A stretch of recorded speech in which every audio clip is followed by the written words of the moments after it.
BTech లో ఉండే మొత్తం అన్ని రకరకాల డిపార్ట్మెంట్స్ లో సో ఈసీఈ చదివిన వాడు కావాలనుకుంటే సాఫ్ట్వేర్ వైపు వెళ్ళొచ్చు, లేదంటే హార్డ్వేర్ వైపు వెళ్ళొచ్చు. అటు సాఫ్ట్వేర్ రోడ్ నేర్చుకునేవి, ఇటు హార్డ్వేర్ రోడ్ నేర్చుకునేవి రెండు కలిపి ఇందులో నేర్చుకుంటారనమాట. Now coming to ECE, evergreen ECE అనమాట. కాకపోతే there is a saying, B Tech లో మొత్తం అన్ని బ్రాంచెస్ లోను ఇప్పటిదాకా నేను చెప్పినవి చెప్పబోయేవి, బీటెక్ లో ఉండే మొత్తం అన్ని రకరకాల డిపార్ట్మెంట్స్ లో హెవియెస్ట్ సిలబస్ ఉన్న, చాలా బరువైన సిలబస్ ఉన్న, హెవియెస్ట్ సిలబస్ ఉన్న బ్రాంచ్ ఏదైనా ఉంది అంటే అది ఈసీఈ మాత్రమే. ఈసీఈ అనే వాళ్ళు చాలా మంది చెప్తారు ఈసీఈ అనేది కోర్ బ్రాంచ్, సో ఈసీఈ చదివిన వాడు కావాలనుకుంటే సాఫ్ట్వేర్ వైపు వెళ్ళొచ్చు, లేదంటే హార్డ్వేర్ వైపు వెళ్ళొచ్చు, ఏదైనా వాళ్ళకి జాబ్స్ దొరుకుతాయని చెప్తారు. కానీ ముందు ఈసీఈని కంప్లీట్ చేసి అందులో ఉండే పేపర్స్ అన్ని కంప్లీట్ చేసేటప్పటికి ఆ స్టూడెంట్ కి ఒక మంచి క్లారిటీ అయితే వచ్చేస్తుంది అనమాట. So electronics and communication engineering ECE అంటే, ECE is a dynamic field. Yes, I agree that it is a dynamic field. నీకు రోబో పనిచేయాలి అంటే దానిలో చిప్ పనిచేయాలి. చిప్ తయారు చేయకుండా, చిప్ డిజైన్ చేయకుండా రోబో పనిచేయదు. మినిమం ఒక సెల్ ఫోన్ పనిచేయాలన్నా కూడా దానిలో మంచి మంచి చిప్ ఉండాలి కదా. సో ఆ చిప్ ని తయారు చేసేది సెమీ కండక్టర్ డివైసెస్ మీద బేస్ అయినది అనమాట. So electronic circuits, communication systems, signal processing and embedded systems, ఇవన్నీ కూడా మీరు ఇందులో నేర్చుకుంటారు. ఇందులో టెలికమ్యూనికేషన్స్ ఉంటాయి, ఆటోమేషన్, రోబోటిక్స్, సో మంచి మంచి టాపిక్స్ ఉంటాయి అనమాట. Sorry, automation, robotics and IoT, internet of things చెప్పాను కదా. అటు సాఫ్ట్వేర్ రోడ్ నేర్చుకునేవి, ఇటు హార్డ్వేర్ రోడ్ నేర్చుకునేవి రెండు కలిపి ఇందులో నేర్చుకుంటారు అనమాట.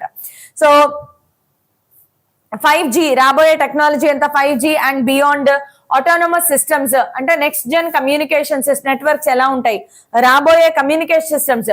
ఈసీఈ చదివిన వాళ్ళకి జాబ్ ఆపర్చునిటీస్ చాలా బాగుంటాయమ్మా, మిగతా వాళ్ళకన్నా ఈసీఈ వాళ్ళకి నిజంగా బాగుంటాయి. కాకపోతే 4 ఏళ్ల పాటు చాలా చాలా చాలా విపరీతమైన హార్డ్ వర్క్ చేసి మంచి స్కిల్ డెవలప్ చేసుకుంటే పక్కా జాబ్ అనమాట. జాబ్ అంటే career, job in the sense career guarantee ఉంటుంది.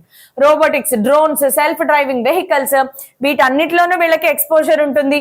Intelligence, automation industries, future breakthroughs in processing powers, so వీటన్నిటిలో కూడా వీళ్ళకి ఎక్స్పోజర్ అనేది ఉంటుంది అనమాట. సో జాబ్ రోల్స్, ఈసీఈ చదివిన వాడికి telecom engineer, software analyst, R&D software engineer, RNG అంటే research and development, which is a very good area. నా దృష్టిలో ఎక్కడైతే రీసెర్చ్ అండ్ డెవలప్మెంట్ ఉంటుందో అక్కడ డెవలప్మెంట్ అనేది ఉంటుంది కాబట్టి రీసెర్చ్ సైడ్ వెళ్ళడం బాగుంటుంది. ఎక్కువగా ఈసీఈ రాసిన వాళ్ళు గేట్ ఎగ్జామ్ లో చాలా బాగా qualify అవుతారమ్మా.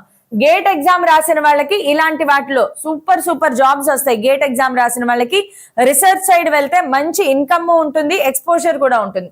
Electronic design and engineer, desktop support engineer, network planning engineer, ఇలా చాలా ఉంటాయి.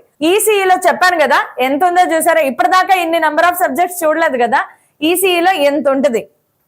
ఈసీఈలో మెయిన్ గా మీ మోడర్న్ ఫిజిక్స్ లో మోడర్న్ ఫిజిక్స్ చదివారు కదా, సెమీ కండక్టర్ డివైసెస్, అలాగే కమ్యూనికేషన్ సిస్టమ్స్, లాజిక్ గేట్స్, ఇవన్నీ కూడా ఇందులో మీకు వస్తాయి అనమాట. సో ఈసీఈ చాలా బాగుంటుంది, కానీ ప్రాక్టికల్స్ మాత్రం తీరిపోద్ది అనమాట మనకి.